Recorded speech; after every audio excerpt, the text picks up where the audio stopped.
Здравейте! С този видеоурок започвам една продължителна серия от уроци за програмиране на PHP. В тях ще разгледаме самия PHP език, в последствие ще разгледаме MySQL базата данни, как се работи с нея, как PHP работи с базата данни и в последствие ще направим няколко малки проекта, в които ще комбинираме знанията от PHP и MySQL, като ви покажа някои техники, някои оптимизации на кода, проблеми с сигурността, за да добиете добрата практика и добрата представа как всъщност работи PHP и как може да направите много лесно дадено приложение. PHP като цяло е един от най-лесните за учени езици, така че той е много подходящ за начинаещи програмисти, които нямат никаква представа от програмиране или тяхната представа е много слаба. Тези уроци са насочени точно към тази група хора, които тепърва започват да се занимават с програмиране. Точно поради тази цел, точно поради тази причина, извинявайте, уроците са направени на нисък стил. Тоест, първоначално уроците, самите примери, обяснения, начина на изразяване е целенасочено занижен, за да може тези хора да схванат принципа, без да ги затрупвам с излишна техническа информация, а просто за да могат да сванат принципа как самия PHP работи или в последствие MySQL. След като принципа на работа бъде схванат, оттам нататък е въпрос на малка практика, за да може тези знания да бъдат развити. Все пак, искам да се извиня за хората, които имат представа от програмиране, за грешките, които ще се допуснат в тези уроци. Те са направени нарочно, отново с тази цел, за да не объркам начинаещите програмисти. Тези грешки по-нататък ще бъдат обяснени, когато вече разполагаме с необходимите знания, за да разберете всъщност защо това нещо работи по този начин. Как ще бъдат организирани тези уроци? Първоначално ще започнем с PHP, като разглеждаме всеки един, нека да го наречем, компонент от езика. Тоест ще разгледаме променливи, ще разгледаме типове данни, ще разгледаме условни оператори, цикли, методи, post get request, session, include require и други подобни. Но ние ще ги разглеждаме по-отделно. Когато приключим, ще започнем с MySQL базата данни, т.е. с елементарните неща на MySQL. Какво е MySQL базата данни, как се инсталира, как се конфигурира, как работи, какво са индексите, елементарни SQL на Select, Update, Delete, Insert. След което ще направим няколко дребни проекта, в които ще комбинираме PHP и MySQL, за да може всъщност да видите как всички неща работят заедно събрани. Т.е. софтуера, който ви е необходим за работа, е безплатен. Т.е. софтуера, който аз ще използвам в тези уроци, е напълно безплатен. Целият софтуер е open source, което значи, че той е безплатен. Нямате нужда от никакви лицензии да плащате пари за него, каквито и да е било. Разбира се, и за хората, които обичат да кракват, не е необходимо да краквате никакви приложения. Всичко е безплатно. Софтуера, който ще използвам, е един от най-добрите в света и в повечето случаи той е по-добър от платените си аналози.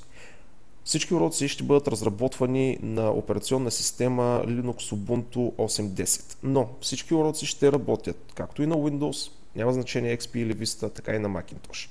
PHP е платформено независим език, така че кода, който ние пишем на Linux, Windows, Macintosh, няма никакво значение. Много лесно, т.е. работи по същия начин и на друга операционна система. И точно това е силата на PHP, че той е платформено независим.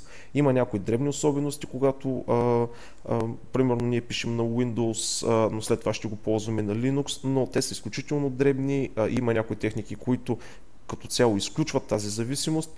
Където има платформена зависимост, аз изрично ще ви кажа, че под Linux трябва да бъде направена така, под Windows трябва да бъде направено по друг начин.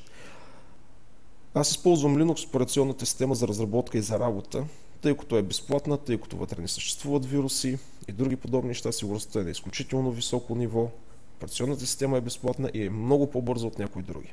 Но това лично е мой избор. Ако вие сте потребител на Windows, без значение XP, Vista, абсолютно всички кодове ще работят по същия начин. Разбира се, вие не сте задължени да използвате софтуера, който аз ще използвам в тези уроци. Вие може да използвате всеки друг аналог, било то платен или безплатен, тъй като PHP е изключително независим език. Но все пак, за да работи, ви трябва веб сервер, ние ще използваме Apache, но вие може да използвате друга алтернатива. Ние ще използваме самото PHP, версия 5. Искам да спомена тук, че всички уроци, които ще видите са за версия 5, тъй като версия 4 вече е спряна от поддръжка. Не виждам никакъв смисъл да ви обяснявам за архаичната четвърта версия, тъй като пета версия наистина е една много голяма стъпка напред в програмирането и са решени много проблеми, които липсваха в PHP 4. Така че трябва ни веб сервер Apache, трябва ни самото PHP, трябва ни MySQL базата данни. Много неща, от които ще видите за MySQL базата данни, важат и за другите бази данни, като MS SQL, PostgreSQL, Oracle, така че може да използвате и друга база данни, но конкретно за базата данни нека да бъде MySQL, тъй като има някои особености в уроците, които са специфични за MySQL и добре би било да използвате същата база данни, за да може да работим правилно. И ще разгледаме и PHP-MyAdmin. PHP-MyAdmin всъщност е едно много добро приложение, което ви позволява да администрирате и конфигурирате MySQL базата данни, едно от най-използваните и почти всеки сървър като цяло, т.е. всеки хостинг сървър, мисля, че няма такива, които да нямат PHP-MyAdmin инсталиран. Той е един изключително лесен инструмент за администрация и конфигурация на базата данни. Средата за разработка, която ще използваме е NetBeans, но искам да ви кажа, че тъй като изходният код на PHP е нищо повече от един най-обикновен текстови файл, вие може да не използвате NetBeans, вие може да използвате друга среда за разработка, може да използвате един най-обикновен текстови редактор като Notepad, примерно, или WordPad, ако сте под Windows. Кода, който ще ви покажа в тези уроци, ще работи без никакъв проблем, ако той е написан на WordPad. Но не използвайте неща като Microsoft Word или OpenOffice, т.е. не използвайте големи текстообработващи програми, тъй като когато вие пишете даден текст, тези програми слагат скрити символи, с които се отбелязва новия ред, табулация, къде текстът е отдебелен и други подобни. И когато PHP се опита да прочете този код, ще възникне грешка, тъй като тези символи всъщност не са правилни за самия код. Но защо всъщност PHP езика? Първо, защото PHP е open source език и е безплатен. Нямате нужда от никакви лицензии за него, вие може да се разработвате без да сте длъжни да плащате на никой абсолютно нищо. Второ, защото е платформено независим. Вие може да си напишете кода примерно под Windows и да го сложите под Linux и той да работи без абсолютно никакви проблеми. Трето, защото е най-използвания език в света. В момента PHP е най-използвания език за веб приложения в света и за това си има причина. Това е защото езика е изключително прост, но не като възможности, а като синтакс. Преди време имах спор с мои колеги, които разработват на други езици, че PHP бил слаб език, не можел да се справя с големи проекти. За тези хора само ще кажа следното нещо, че yahoo.com, сайта, който е в топ 10 за най-посещаваните сайтове в света, е написан и все още работи изцяло на PHP и MySQL комбинацията. Разбира се, те имат хиляди сървъри, клъстърни системи и така нататък, но самия език поддържа този сайт без абсолютно никакъв проблем. Така че PHP въобще не е слаб език.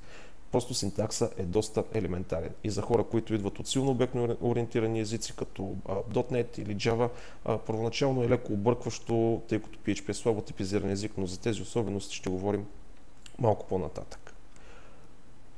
Мисля, че това е достатъчно за интрото. Очаквам ви в следващите уроци и се надявам да се забавлявате и наистина да видите, че програмирането е приятно, забавно и интересно нещо.